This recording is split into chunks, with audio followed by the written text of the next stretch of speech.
नमस्कार दोस्तों, कैसे हैं? आई होप एकदम मस्त होंगे और अपनी पढ़ाई भी कर रहे होंगे। दोस्तों, बहुत ही बड़ी अपडेट के साथ हाज़िर हूँ मैं आपके सामने। बिहार कर्मचारी चयन आयोग यानी कि बिहार एसएससी की तरफ से बहुत बड़ी यहाँ पर भर्ती आ चुकी है, ठीक है? वैसे तो बिहार सरकार की तरफ से बहुत सारी वैकेंसी निकाली गई हैं, ठीक है? जिनको आप फिल कर सकते हैं। नंबर ऑफ वैकेंसीज़ भी काफ़ी ज़्यादा हैं, ठीक है? तो उसी क्रम में आज देखते हैं हम, तो बिहार कर्मचारी चयन आयोग की तरफ से एक तरीके से ये कह लीजिए कि एमटीएस की भर्तियाँ निकली हुई हैं। जैसे आप एसएससी जो कि सेंट्रल लेवल की है, उसमें आप एमटीएस की भर्ती देखते हैं। सेम उसी में तरीके से ये भी बिहार कर्मचारी चयन आयोग का है, ठीक है? तो यहाँ पर देखते हैं, सारी जानकारी आपको देंगे, वीडियो में बने रहिएगा। कितने पद हैं, क्या क्वालिफ़िकेशन है, क्या सैलरी है, क्या सिलेबस है, कितने पेपर होंगे, कब पेपर होगा, सारी चीज़ें आपको डिटेल में बताएँगे। अगर चैनल पर नए हैं तो चैनल को सब्सक्राइब कर लीजिए, क्योंकि यहाँ पर सारी तरीके से अपडेट्स दी जाती हैं, ठीक है? चलिए शुरू करते हैं और जानते हैं क्या कुछ है इस वीडियो में। तो देखते हैं, कार्यालय परिचारी परिचारी विशिष्ट पदों पर नियुक्ति हेतु आयोजित की जाने वाली प्रतियोगिता परीक्षा का विज्ञापन, ठीक है? ऑनलाइन आवेदन प्रारंभ होने की जो तिथि है वो 25 अगस्त है, ठीक है? यानी कि आवेदन शुरू हो चुके हैं, ठीक है? और आवेदन की जो अंतिम तिथि है वो कितनी है? 26 सितंबर रखी गई है। 1 महीने का समय आपके पास है, तो कोशिश यही करिएगा कि लास्ट डेट से पहले फॉर्म को फिल कर लीजिएगा, क्योंकि साइट वाली लास्ट में प्रॉब्लम आती है। आइए बढ़ते हैं, देखते हैं वेतनमान। तो वेतनमान की बात करें तो लेवल 1 की यहाँ पर बात की गई है। लेवल 1 की सैलरी आपको मिलेगी। लेवल 1 की सैलरी में अगर बात कर लें तो 18,000 रुपये बेसिक पे रहता है, ठीक है? क्या रहता है? 18,000 रुपये बेसिक पे यहाँ पर मिलता है लेवल 1 की सैलरी में आपको, ठीक है? जो एमटीएस जो भर्ती होती है, ग्रुप डी की भर्ती होती है, ठीक है, उसका बेसिक पे लगभग यही रहता है, ठीक है? और ये बेसिक पे है, इसमें से बढ़ के ही आपको मिलता है, ठीक है? तो वही 23-24 हज़ार के आसपास आपकी सैलरी बनेगी, ठीक है? न्यूनतम शैक्षणिक योग्यता की बात कर लें तो साफ शब्दों में यहाँ पर दिया गया है कि 10वीं मैट्रिक अथवा किसी समकक्ष परीक्षा में उत्तीर्ण हो। यानी कि जो क्वालिफिकेशन है वो न्यूनतम क्या है? हाई स्कूल रखा गया है, ठीक है? और लगभग सभी कैंडिडेट्स यहाँ पर फिल कर सकते हैं जिन्होंने हाई स्कूल पास किया हुआ है, ठीक है? आइए, ये अगर देखा जाए तो कई सारे विभाग में आई हुई है भर्तियाँ, मनचाहे विभाग आप ले सकते हैं, क्योंकि बहुत ही अच्छे-अच्छे विभाग में यहाँ पर भर्ती देखने को मिली है, ठीक है? और बड़ी वैकेंसी है, इसलिए कोशिश ये करिएगा, इसमें एक वैकेंसी, एक पद आप ज़रूर लें, ठीक है? खासकर जो बिहार की फीमेल कैंडिडेट्स हैं, उनके लिए तो बहुत ही अच्छा ऑफ़र है, ठीक है? क्योंकि बिहार सरकार की तरफ से जो 35% आरक्षण मिला हुआ है, ये रामबाण सिद्ध होगा बिहार की खासकर कैंडिडेट जो फीमेल कैंडिडेट्स हैं उनके लिए, ठीक है? तो चलिए देखते हैं, जैसे निदेशालय नियोजन एवं प्रशिक्षण विभाग में यानी श्रम संसाधन विभाग में जो जनरल है वो 104 हैं पद, ठीक है? अनारक्षित के लिए, अनुसूचित जाति के लिए 21 हैं। इसी तरह बाकी सबका दिया गया है, जो मेन है वही मैं बताऊँगा, नहीं तो वीडियो बहुत लंबा हो जाएगा। तो कुल पदों की संख्या की बात कर लें तो 203 है, ठीक है? कुल पद कितने हैं कार्यालय परिचारी के? श्रम विभाग में, ठीक है? श्रम संसाधन विभाग में 203 यहाँ पर पद दिए गए हैं। इसमें अगर बात कर लें तो 67 पद केवल इसमें महिलाओं के लिए स्पेशली हैं, ठीक है? 203 में से 67 जो पद हैं वो महिलाओं के लिए। किस कैटेगरी में है ये आपको दिया गया है, ठीक है? डिटेल्स नोटिफिकेशन आप हमारे टेलीग्राम चैनल पर देख सकते हैं, ठीक है? वहाँ इसकी लिंक मैं दे दूँगा आपको, ठीक है? तो वहाँ से आप डाउनलोड कर सकते हैं। क्लियर है? आगे बात कर लें तो श्रम संसाधन विभाग जो पटना है, वहाँ पर भी यहाँ पर 52 पोस्टें दी गई हैं, जिसमें से 18 महिलाओं के लिए हैं। क्लियर है? आगे बढ़ते हैं, मद्य निषेध उत्पाद एवं निबंध विभाग की बात कर ले तो 79 यहाँ पर पद दिए गए हैं, ठीक है? कितने पद हैं? 79, जिसमें से 25 पद महिलाओं के लिए आरक्षित हैं। क्लियर है?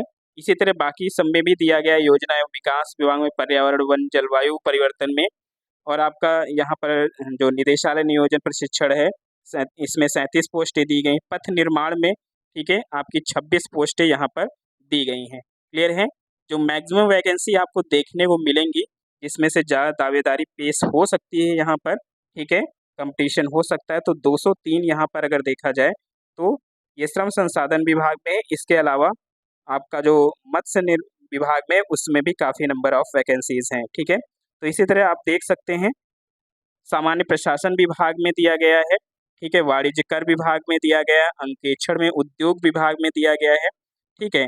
यहाँ पर मैं ये बात कर रहा था, ये वैकेंसी की, ठीक है? ये मतलब वैकेंसी क्या, डिपार्टमेंट तो पशु एवं मत्स्य संसाधन विभाग में सबसे ज़्यादा यहाँ पर अगर देखा जाए तो 1138, ठीक है, 1138 पद हैं इसमें से, ठीक है, जिसमें 398 यानी कि लगभग 400 पद यहाँ पर फीमेल कैंडिडेट के लिए आरक्षित किए गए हैं, ठीक है। तो फीमेल कैंडिडेट से बिल्कुल भी मिस मत करना इस वैकेंसी को।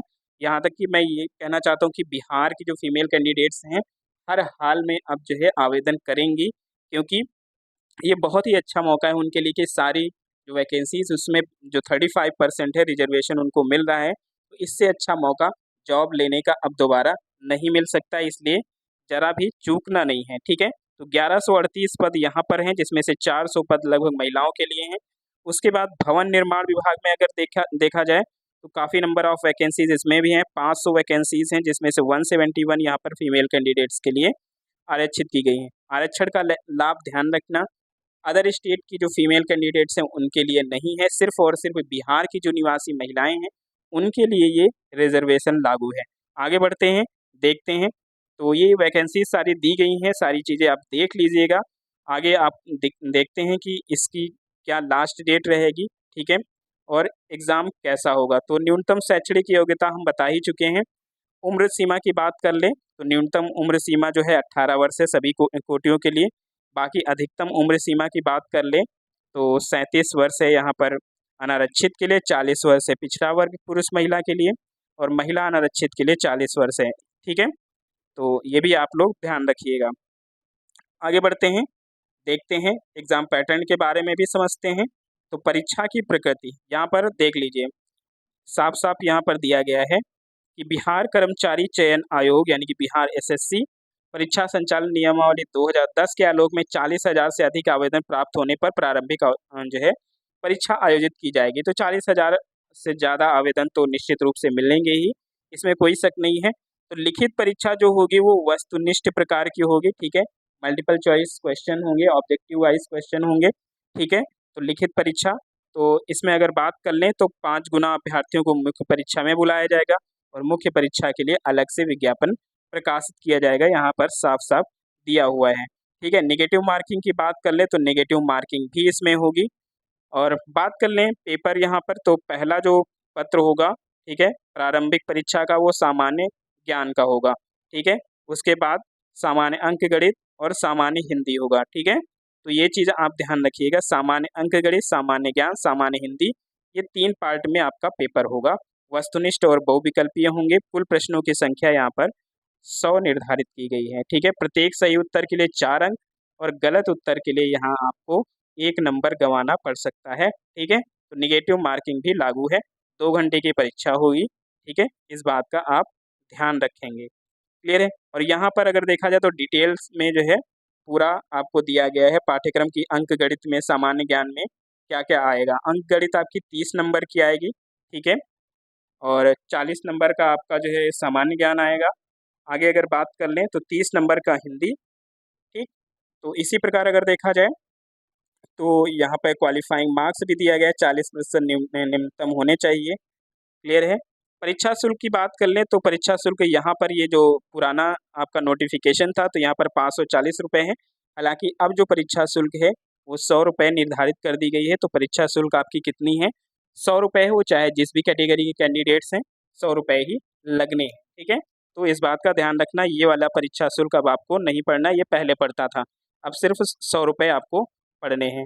क्लियर है। आगे बढ़ते हैं और आगे की बात कर लें तो यहाँ पर आरक्षण वगैरह आप देख ही चुके हैं, ठीक है। तो ये सारी चीज़ें आपके सामने थी। तो कोशिश यही रहेगी कि अच्छे से नोटिफिकेशन जो है आप पढ़ लेना फॉर्म फिल करने से पहले। बस ये है कि आप जो लास्ट डेट है, अंतिम तिथि है, उससे पहले फॉर्म को फिलअप कर लीजिएगा, मौका मत गवाइएगा, क्योंकि बिहार सरकार द्वारा एकदम भर्तियों का पिटारा खोल दिया गया है। चुनाव भी आने वाले हैं, हालांकि चुनाव से पहले भी जो है भर्तियां आती रही हैं बिहार सरकार के द्वारा, ठीक है। तो चूकना नहीं है, तो सभी लोग इसको इसको जो है आवेदन जरूर करेंगे, ठीक है। अच्छी भर्ती कई सारे अच्छे विभागों में निकली हुई है, ठीक है। तो ये थी आपके लिए जानकारी कैसी लगी कमेंट बॉक्स में ज़रूर बताइएगा, और अगर कोई क्वेरी हो तो कमेंट बॉक्स में आप पूछ सकते हैं, और ऐसी अपडेट्स के लिए हमारे चैनल को आप सब्सक्राइब कर सकते हैं, ठीक है। और इसके बाद मैं बता दूं, मैं बिहार एसएससी जो है इसके लिए जो क्लासेस हैं उसको भी अरेंज करूंगा, ठीक है, जल्द ही। आपका जो 13 सितंबर को बीपीएससी बिहार पीसीएस जो लगा हुआ है, उस एग्ज़ाम्स के बाद में इसकी क्लासेस भी शुरू करने वाला हूँ, ठीक है। तो जो लोग फॉर्म फिल कर रहे हैं बिहार एसएससी का, वो लोग चैनल को ज़रूर सब्सक्राइब कर लेंगे, क्योंकि क्लासेस जो है यहाँ पर मैं शुरू करने वाला हूँ। बिहार जो सीजीएल लेवल का है और एमटीएस, ये एमटीएस लेवल का है, इसके अलावा सीजीएल का भी वैकेंसी आई हुई है बिहार एसएससी की तरफ से ही। उसका वीडियो मैं दूसरे वीडियो में बताऊंगा, ठीक है। तो मिलते हैं नेक्स्ट वीडियो में, तब तक के लिए जय हिंद।